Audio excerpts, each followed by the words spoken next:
우리의 소망 불타오르네.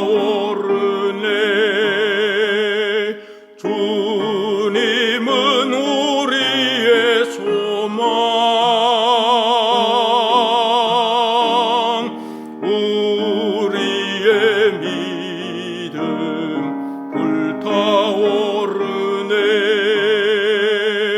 말씀에 굳게 선 믿음,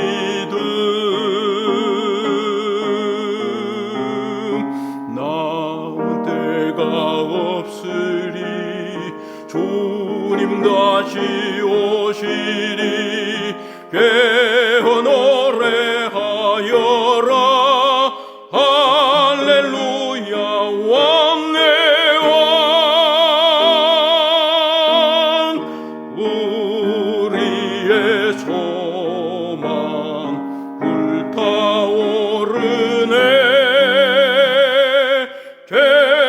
계림은 우리의 소망.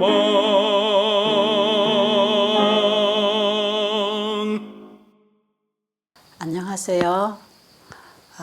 이 시간 또 시대의 소망이신 예수님 공부하는 시간이 돌아왔습니다. 오늘은 61장, 제목은 삭개오. 자, 오늘 본문의 말씀을 읽어드리도록 하겠습니다. 누가복음 19장 1절로 10절. 예수께서 여리고로 들어 지나가시더라. 삭개오라 이름하는 자가 있으니 세리장이요 또한 부자라. 저가 예수께서 어떠한 사람인가 하여 보고자 하되 키가 작고 사람이 많아 할 수 없어 앞으로 달려가 보기 위하여 뽕나무에 올라가니 이는 예수께서 그리로 지나가시기에 되밀어라. 예수께서 그곳에 이르사 우러러 보시고 이르시되 삭개오야 속히 내려오라. 내가 오늘 내 집에 유하여야 하겠다 하시니 급히 내려와 즐거워하며 영접하거늘. 뭇사람이 보고 수군거려 가로되 저가 죄인의 집에 유하러 들어갔도다 하더라. 삭개오가 서서 주께 여짜오되 주여 보시옵소서. 내 소유의 절반을 가난한 자들에게 주겠사오며 만일 네 것을 토색한 일이 있으면 4배나 갚겠나이다. 예수께서 이르시되 오늘 구원이 이 집에 이르렀으니 이 사람도 아브라함의 자손이미로다. 인자에 온 것은 잃어버린 자를 찾아 구원하려 함이니라. 오늘 우리는 삭개오를 주인공으로 해서 예수님을 만난 구원의 경험을 하는 사람들의 마음과 삶에 어떤 변화를 일으키는 회개를 가지고 오는가 하는 이런 중요한 부분을 공부를 하는 장이기 때문에 오늘 내용은 짧지만 우리에게는 중요한 메시지를 주고 있는 장이에요. 지난 장에서 보면 예수님께서 죽은 나사로를 살리신 그 사건으로 인해서 사내들인 공회에서 예수님을 죽이기로 결정을 했잖아요.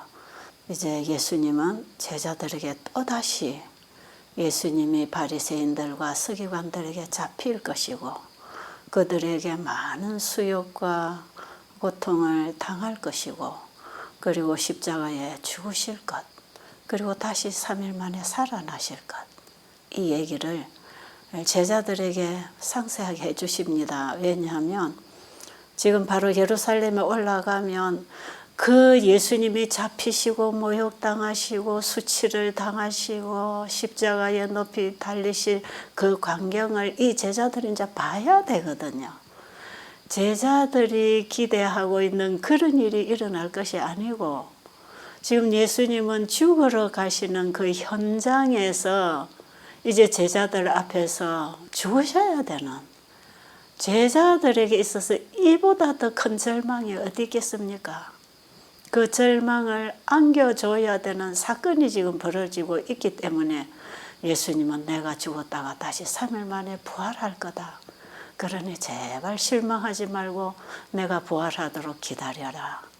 이 희망을 주기 위해서 예수님은 진지하게 십자가의 사건이 온다는 사실을 제자들에게 말씀을 해 주셨건만 제자들은 그 말씀까지도 무슨 의미를 가지고 있는지 잘 이해하지 못하고 착각하면서 자기들이 바라던 그 예수님을 기대하고 있었지요.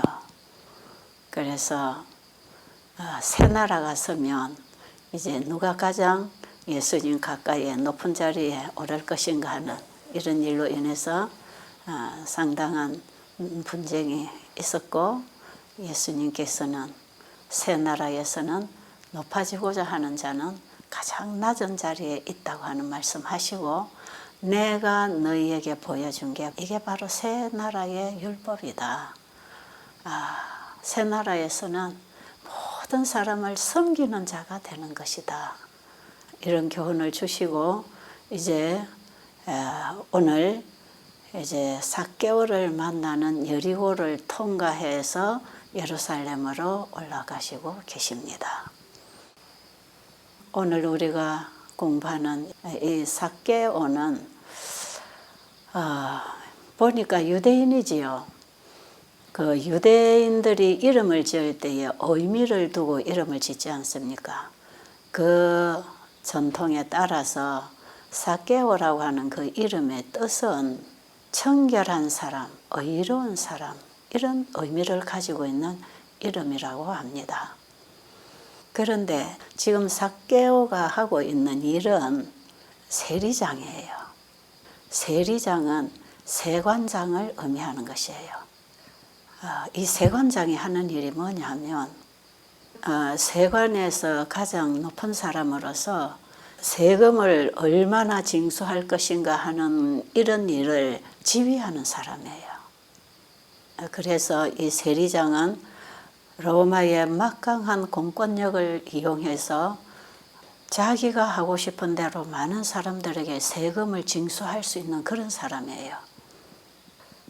그랬기 때문에 세리도 물론 많은 세금을 끌어들이면서 자기의 유익을 취해서 부자가 되는 직업이지만 세리장은 그보다 훨씬 더 부자가 될 수 있는 직업이에요.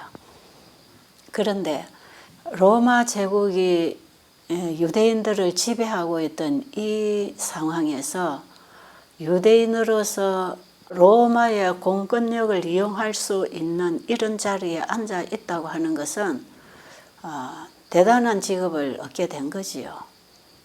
그렇기 때문에 유대인들의 시기 질투도 얻을 수 있었지만 유대인들이 가장 싫어하는 직업이에요. 그게. 이 세금을 유대인들에게서 받아들여서 로마 국가를 부유하게 해주는 그런 세금을 징수하는 사람이다 이 말이죠. 그러니까 유대인들은 인상을 찌푸릴 수밖에 없는 그런 직업이겠지요. 이 바리새인들은 창기나 세리라 하면 죄인의 대표적인 죄인 아닙니까? 그런데 이 사람은 세리 중에서도 세리장이니까 이 사람이야말로 구원의 길에서는 멀리 있는 사람이라고 생각했거든요. 그런데 삭개오는 그렇게 마음이 굽고 악한 사람이 아니라고 지금 기록이 되어 있습니다. 그렇게 나쁜 사람으로 평판을 받고 있는 것은 그 사람의 직업 때문이었어요. 시대의 소망 552페이지 말씀 한 부분 보겠습니다. 세리들 사이에는 공모가 되어 있어서 저들은 백성들을 압박할 수 있었고 사기 행위를 하는 데 있어서 공조 체제를 갖고 있었다. 토색하는 일에 있어서 그들은 거의 일반화된 관습을 따르고 있는 것 뿐이었다. 심지어 세리들을 경멸하는 제사장들과 랍비들까지도 신성한 사명을 받았다는 구실하에 부정직한 행동으로 치부한 죄에 빠져 있었다. 지금 읽어드린 이 말씀에서 보니까 율법을 철저히 지키고 있다고 하는 이 바리새인들이나 그 당시에 가장 큰 죄인으로 지목받고 있는 이 삭개오는 부정직한 행동을 하는 것은 다 똑같은데 자리가 다른 거지요. 그런데 차라리 외부에 드러난 죄인은 회개하기가 쉬운데 외부로 드러나지 않고 율법을 철저히 지킨다고 하는 선을 포장하고 있는 이 바리새인들은 회개가 불가능했던 것. 오늘 우리는 이 두 부류에서 내가 어느 부류에 속해 있는가가 참 우리가 깊이 생각해야 할 부분이라고 생각합니다. 지금 우리는 세리장과 바리새인의 두 부류 속에서 오히려 외부로 드러난 죄인과 외부로 드러나지 않고 율법을 지킨다고 하는 포장을 두르고 있는 이 두 부류의 사람 중에 오히려 죄를 가지고도 죄를 드러내지 않고 외식하고 살아가는 이 바리새인들이 회개하기가 더 어려웠다는 것이에요.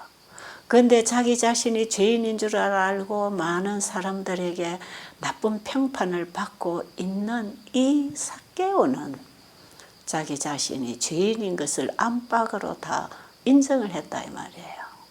그렇기 때문에 오히려 침례 요한의 외침이 올 때, 예수님의 소식이 올 때 그 기별을 듣고 회개할 수 있었던 것이에요. 우리가 오늘날도 우리 친구나 우리 주변에 혹은 우리 가족 중에 참 성격이 개팍스럽고 화를 잘 내고 상처를 잘 주는 이런 사람들은 자기 속에 있는 죄가 막 드러나니까 자기 스스로 어떻게 할 수 없는 그런 상태에서 정말 하나님께 도움을 구하고 탄식하면서 그 죄인을 구원하러 오신 예수님을 믿음으로 붙잡으면서 다시 회복할 수 있는 기회가 있지만 사람이 선천적으로 착하고 순하고 정직하고 반듯하고 그리고 교양이 있고 많은 교육을 받아서 정말 사람들에게 존경을 받는 이런 사람들은 속에 숨겨진 그 이기심, 속에 숨겨진 질투심 이런 것들을 밖으로 표출을 잘 안 하기 때문에 상당히 도덕성이 있는 사람처럼 포장을 하고 살기 때문에 다른 사람들의 실수나 죄와 허물이 드러날 때에 나는 저렇게 안 한다고 하는 자부심을 가질 수가 있기도 해요. 그렇기 때문에 오히려 그들은 예수님 앞으로 죄를 가지고 나오기는 어렵다는 것이에요. 그래서 나는 좀 꽤 괜찮은 착한 사람이라고 하는 사람들이 오히려 예수님과 더 먼 거리에 있는지도 모릅니다.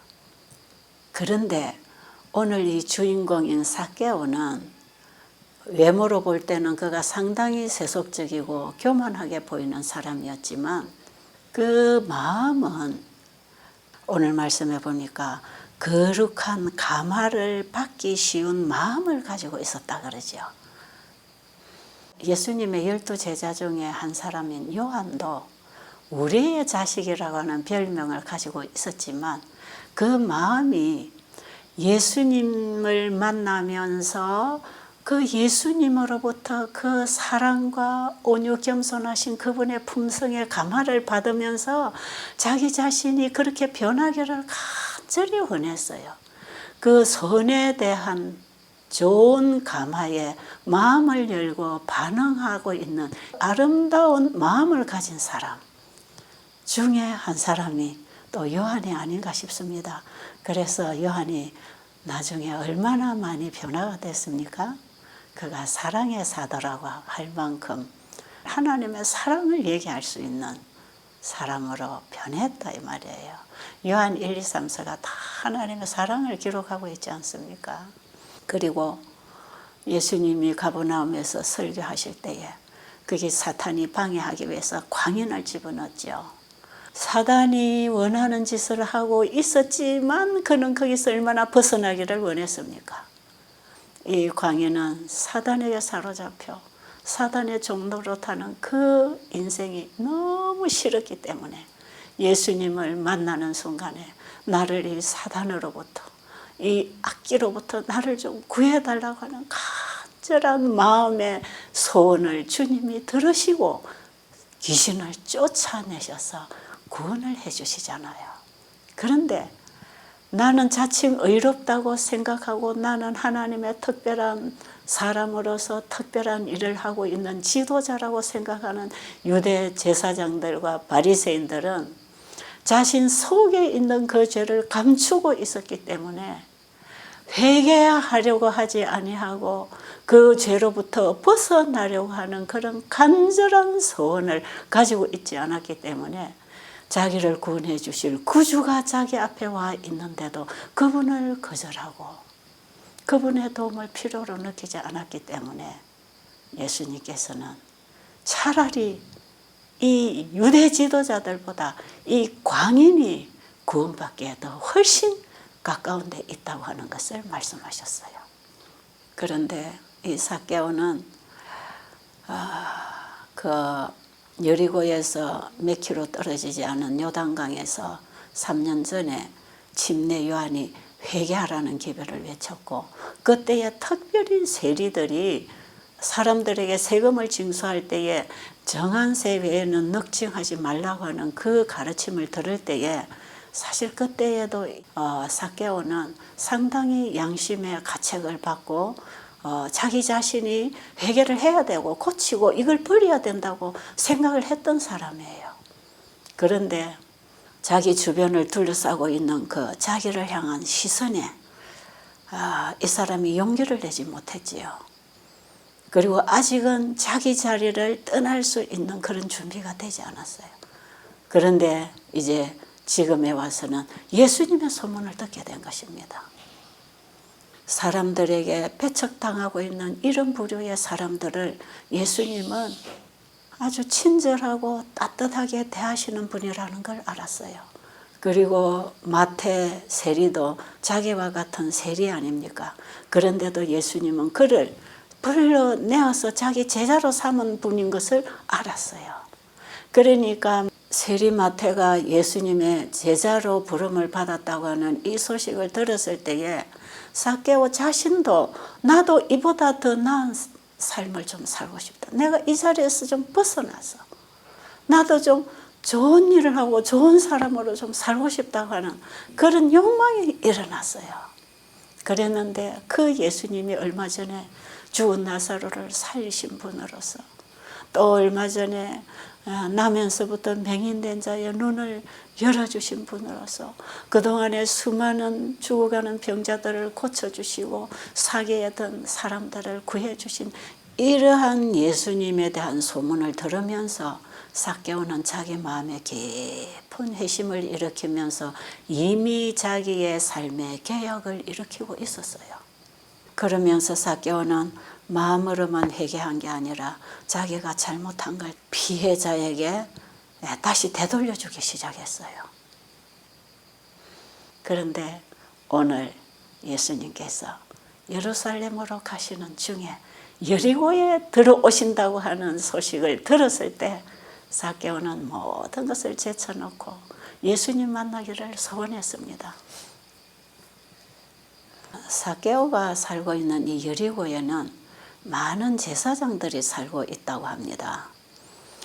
지난번에 우리가 그 54장 선한 사마리아 사람에 대한 그 비유의 예수님의 말씀을 들을 때에 그 예루살렘에서 여리고로 내려가는 길에 강도 만난 자를 제사장과 레위인이 보고 그냥 지나갔는데 사마리아 사람이 와서 그를 도와줬다고 할 때에 그때 우리가 잠깐 언급하고 지나갔지만 예루살렘은 지대가 상당히 높은 곳에 있었고 여리고는 평지에 있었는데 이 거리는 한 35km 정도의 거리라고 합니다. 그러니까 여리고에 살고 있는 제사장이나 레위인들이 예루살렘에 왔다 갔다 하면서 성전에서 봉사를 하고 있었던 것 같지요. 또 그 여리고라는 그 지역은 교통의 중심지였기 때문에 많은 사람이 왕래하는 곳이고 그렇기 때문에 거기에서는 많은 상거래가 또 이루어지고 있는 곳이에요. 그러니까 거기는 세관이 있을 법하고 그 세관의 세관장으로 지금 삭개오가 일하고 있다 이 말이죠. 이렇게 그 배경을 조금 이해를 하시면 좋을 것 같습니다. 그러니까 이 삭개오는 그 여리고 안에서도 상당히 유지입니다. 그죠? 상당히 목에 힘주고 살 수 있는 이런 사람이에요. 그런데 이 사람의 특징이 뭡니까? 키가 작았다. 삭개오가 키가 얼마나 작았는지 모르지만 예수님이 여리고로 들어오실 때에 많은 군중들이 예수님과 함께 동행을 했기 때문에 그 사람들 사이에 서서는 예수님의 얼굴을 찾아볼 수가 없었어요. 그러니까 삭개오는 재빨리 이 군중들이 가고 있는 그 길 앞으로 달려가서 먼저 그 길가에 있는 뽕나무 위로 올라갔다 그랬어요. 여러분, 상당한 지위를 가지고 권위를 가지고 상당히 사람들이 볼 때는 자존심을 갖추는 이러한 지위에 있는 이 사람이 자기 자존심 생각 안 하고 뛰어가서 뽕나무 위로 올라갈 때 사람들이 본다면 좀 이해하기 어려웠겠죠. 그런데 삭개오의 관심은 오직 예수님 얼굴을 보는 거지 자기 자존심 따위는 아랑곳이 없었습니다. 자, 성경에는 보면은 삭개오가 뽕나무 위에 올라갔다 그렇게 기록되어 있고요. 오늘 우리 시대소망에 공부하는 데 보니까 무화과나무에 올라갔다 이렇게 되어 있는데 두 가지가 다 맞아요. 왜냐하면 원래 이 나무 이름이 무화과 뽕나무랍니다. 이파리는 뽕나무 잎인데 열매는 거기서 무화과가 열린답니다. 지금 우리나라에 우리 주변에서는 보기 어려운 그런 나무지요. 그런데 이 무화과 뽕나무는 그 요단강 지역의 주변에서 많이 자라고 있는 나무랍니다. 혹시 가셔서 현장에서 보신 분이 계신지 모르지만 저는 성지 순례 갔을 때 이런 거 보지 못하고 왔어요. 삭개오는 이제 뽕나무 위에 올라갔으니까 이제 예수님과 함께 동행하면서 예루살렘으로 가는 이 행렬을 다 지켜볼 거 아니겠어요? 그런데 어떤 분이 예수님인지를 잘 못 찾았어요. 그러니까 막 눈을 아마 동그랗게 부라리고 그분을 찾으려고 애를 썼을 것입니다. 이렇게 하고 있는 동안에 그 행렬이 잠깐 멈추었어요. 그리고는 한 분이 자기를 쳐다보더니 삭개오야 속히 내려오라. 내가 오늘 너희 집에 유하여야 하겠다. 이 말씀을 듣는 순간에 삭개오가 얼마나 놀랐겠습니까, 여러분? 누가복음 19장 6절에 보니까 삭개오가 머뭇거렸나요? 급히 내려왔다 그랬어요. 삭개오의 영혼을 다 읽고 계신 예수님은 삭개오가 어떤 심령으로 예수님을 기다리고 있었는지, 지금 삭개오의 마음에 어떤 변화가 일어나서 회개를 하고 있는지, 왜 오늘 뽕나무 위에 올라가 앉아 있는지 예수님은 삭개오를 다 아셨단 말이에요. 여러분, 우리가 우리의 마음에 정말 회심이 일어나고 예수님을 알고 싶은 그런 마음이 있다면 그것도 성령께서 우리에게 주신 마음이고, 주신 그분이 우리의 마음을 너무 잘 아시기 때문에 가장 적절한 기회를 통해서 그분은 우리에게 복음을 보내십니다. 그 복음이 뭡니까? 삭개오야 속히 내려와라. 그게 복음이에요. 여러분, 우리는 오늘날 성경을 통해서 주님이 주시는 이 음성을, 나를 부르시는 음성으로 들어야 합니다. 오늘 삭개오처럼 누구든지 그분의 초청을 기쁨으로 받아들이고 반응하는 사람들에게는 구원이 있다고 하는 것입니다. 예수님은 오늘 우리에게 이 초청을 하고 계십니까? 수고하고 무거운 짐진 자들아 다 내게로 오라 하면 우리가 가지고 있는 그 무거운 짐을 지고 하나님 도와주세요 기도하고 또 지고 가고 기도하고 또 지고 가고 이렇게 하지 말고 그 짐을 지고 내게로 와서 쉬어라고 하는 그 말씀을 받아들이세요. 천천히 하지 말고 머뭇거리지 말고 이걸 진짜 예수님에게 맡겨도 괜찮을까? 그분이 해결해 주실까? 나를 용서해 주실까? 이런 거 망설이지 말고 삭개오처럼 급히 무거운 짐을 그분에게 내려놓으라 이 말이에요. 여러분 그거 한번 해보시겠습니까? 여러분이 살아가는 삶 속에 어떤 문제를 만나고 어떤 괴로운 일이 있고 마음이 심히 괴롭고 잠을 이룰 수 없는 이런 문제, 여러분이 혹은 불치병이라고 하는 질병에 걸려 있을 때, 또 어떤 가족관계에 어떤 어려운 문제가 있을 때 이걸 가지고 잠 못 자고 고민하고 병을 앓고 이렇게 고민하면서 하나님께 기도해도 응답도 없고 해결도 안 되는 이런 공고함 속에서 좌절하고 있는 분이 계십니까? 오늘 예수님께서 수고하고 무거운 짐진 자들아 다 내게로 오라. 내가 너희를 쉬게 하리라. 이 음성을 들으시고 삭개오처럼 반응해서 급히 그분에게 와서 내려놔 보십시오. 쉼이 옵니다. 쉼을 주십니다. 그리고 그 문제를 시간을 두고 가장 적절한 때에 다 해결하십니다. 여러분이 수십 년을 그 같은 문제를 가지고 고통당하면서 살아오면서 하나님께 도움을 요청하고 왔다고 합시다. 그 문제를 주님께 내려놓을 때 나를 포기하는 것 아닙니까? 그럴 때에 주님이 그 문제를 해결하셔요. 그리고 예수님께서는 목마른 자들아 다 내게로 오라. 내가 너희의 물이다. 그리고 주님께서는 내가 너의 목마름을 채우는 물일 뿐 아니라 나는 너의 굶주림을 채우는 산떡이다. 나는 하늘로서부터 온 산떡이다. 나를 먹어라. 나를 먹으면 살리라. 예수님은 우리의 밥이 돼 주시려고 인성을 입고 이 땅에 오셔서 십자가에 돌아가심으로 그분의 살과 피와 물을 우리에게 다 쏟아주셨습니다. 그분을 먹는다는 것은 바로 그분의 말씀을 받아먹는 것이고 그분의 말씀이 주는 초청을 받아들일 때 예수님이 주시는 모든 생명 안에서 우리는 회복할 수 있는 것이에요. 여러분 이것은 절대로 피상적인 얘기가 아니고요. 지금 주님은 우리에게 말씀으로 초청하십니다. 그 초청이 어떤 말씀을 가지고 있든지 그 말씀을 받아들이는 자는 그 말씀으로 구원을 받게 되는 것이에요. 삭개오처럼 급히 그분의 음성에 반응해 보십시오. 삭개오는 예수님을 모시고 자기 집으로 가는데 오늘 말씀해 보니까 꿈속에서 걷는 것처럼 걸었다 이런 기록을 해놨어요. 정말 삭개오는 꿈을 꾸는 것 같았을 것입니다. 여러분 얼마나 황홀하고 황송하고 감사하고 기쁘고 온 세상을 다 얻은 기분이 아닐까요?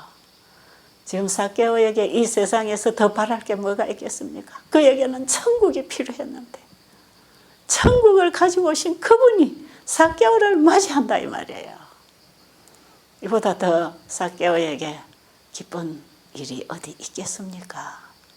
그러니까 여러분 우리도 너무 좋은 일이 생기면 내가 지금 꿈을 꾸고 있지 않나 하고 내 살을 한번 꼬집어 볼 때가 있잖아요. 삭개오도 꿈을 꾸는 것처럼 걸어갔다 그랬어요. 이런 모습을 보고 있는 랍비들은 찌푸린 얼굴로 못마땅하다는 시각으로 이 광경을 바라보고 있었어요. 제가 죄인의 집에 유하러 들어갔도다. 그리고 그 이후에 삭개오는 회당에서 쫓겨났다 그러지요. 그런데 여러분 회당에서 쫓겨났다는 이 말은 제가 이해하기로는 아마 출교를 당한 것 같습니다.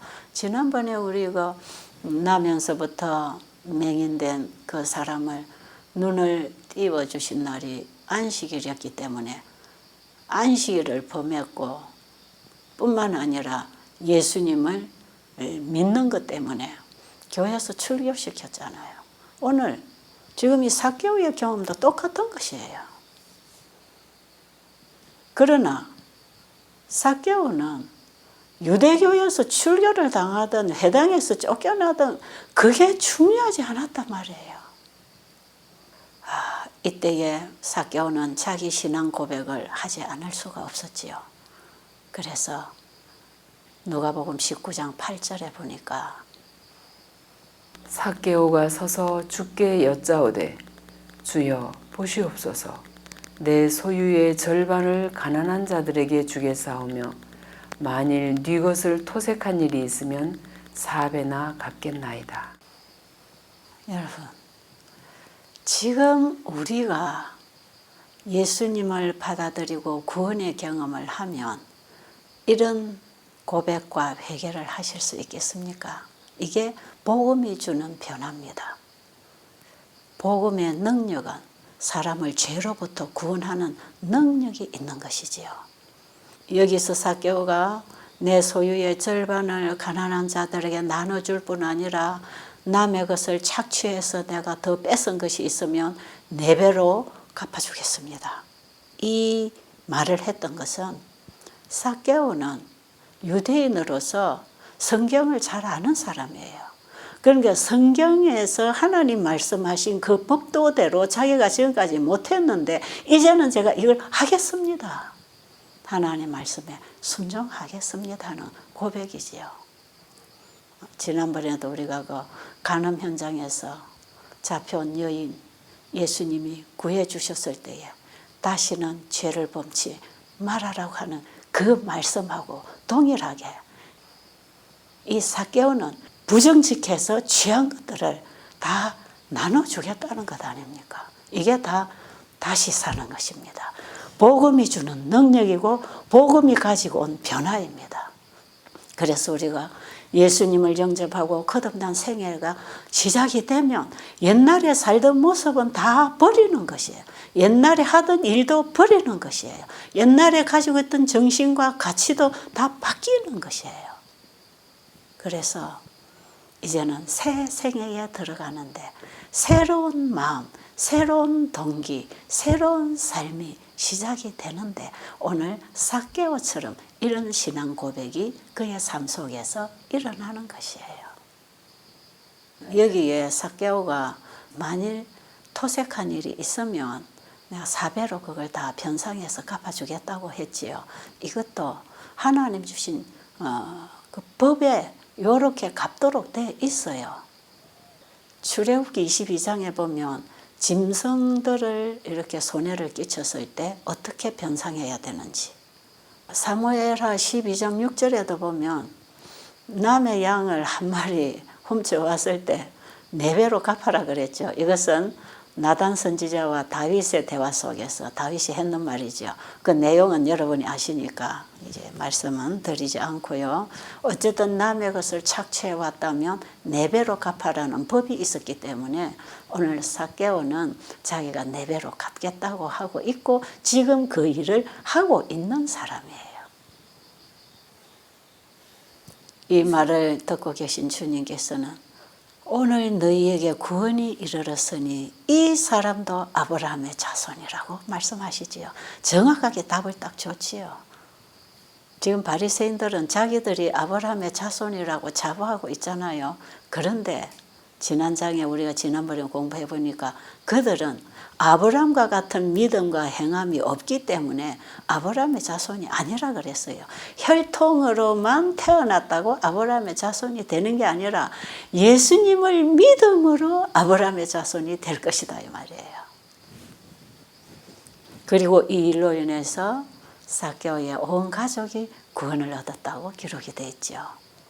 뿐이겠습니까? 오늘 삭개오는 자기 집에 오신 예수님을 가장 좋은 자리에 모시고 그 여리고에 있는 자기 아는 친구들, 자기의 아마 동력자들 이런 친구들을 자기 집으로 다 불러 모아서 잔치를 하지요. 예수님께서 그 집에 들어가신 것은 이제 삭개오와 그의 가족들에게 하늘에 속한 사물들을 가르쳐주고 그들에게 희망을 주기 위해서 그 가정에 들어가셨는데 삭개오는 예수님이 가르쳐 주시는 이 가르침을 자기와 자기 가족만 듣고 만족할 것이 아니라 자기 주변에 있는 친척들 아는 사람을 다 모아서 예수님의 말씀을 듣도록 하고 싶어서 다 초청을 했답니다.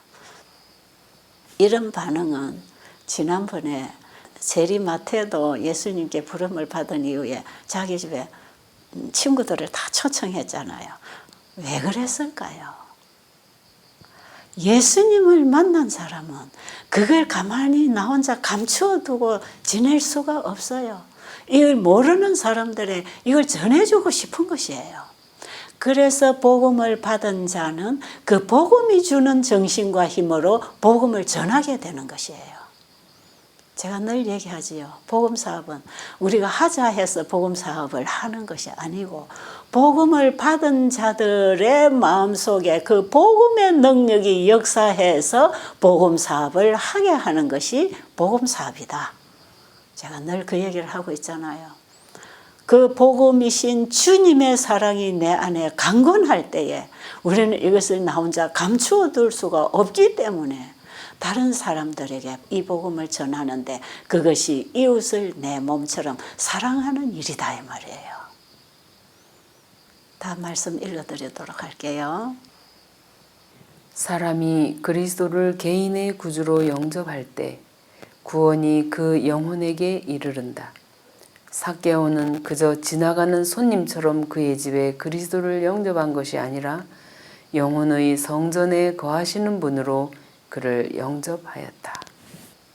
오늘 우리가 이 삭개오장을 공부를 하면서 지금 읽어드린 이 말씀처럼 그 삭개오에 대한 기록을 성경과 시대소망에서 세세하게 지금 기록했는데요. 왜 우리에게 이런 기록을 남겨줬을까요? 하나님께서는. 바로 이 삭개오의 구원의 경험이 우리의 구원의 경험하고 같은 것이기 때문에 오늘 우리는 이 공부를 하면서 내 신앙 상태를 한번 점검해 봐야 되지 않을까요? 사람이 예수님을 개인의 구주로 영접했다면 구원이 그 영혼에게 오는 것이다 이 말이에요. 삭개오는 예수님을 지나가는 손님을 자기 집에 영접해 드리듯이 그렇게 모신 것이 아니고 삭개오의 영혼의 성전에 거하시는 분으로서 예수님을 자기 집에 모셔드렸다. 이런 기록을 해놨지요. 우리는 예수님을 내 집에 모시는 걸로 만족해서는 안 되고 내가 길을 갈 때 내 손잡고 동행해 주시는 그분만으로 우리가 만족하면 안 되고 예수님을 내 영혼의 성전에 내 마음의 성전에 영접한 그 경험으로 내 모든 삶에 그분과 함께 동행을 하는 것인데 주님과 함께 동행을 한다는 것은 그분의 말씀을 먹고 그 말씀의 인도를 따라서 순종하고 살아가는 것을 의미하는 것이에요. 늘 예수님과 동행한다고 하면서 그분의 말씀을 읽어도 들어도 순종치 아니한다면 예수님과 동행하는 것도 아니고 예수님의 살과 피와 물을 먹는 것도 아니고 예수님에게 내 수고하고 무거운 짐을 내려놓는 것도 아니거든요. 그래서 우리의 걸음은 하나님의 말씀이 등불이 되고 길이 되어서 우리의 걸음을 비추어서 그 말씀을 따라 걸어가는 것. 이것이 주님과 동행하는 것입니다. 여러분, 오늘 이 짧은 삭개오의 얘기에서 우리의 신앙에 부흥과 개혁이 일어나게 되기를 간절히 바랍니다.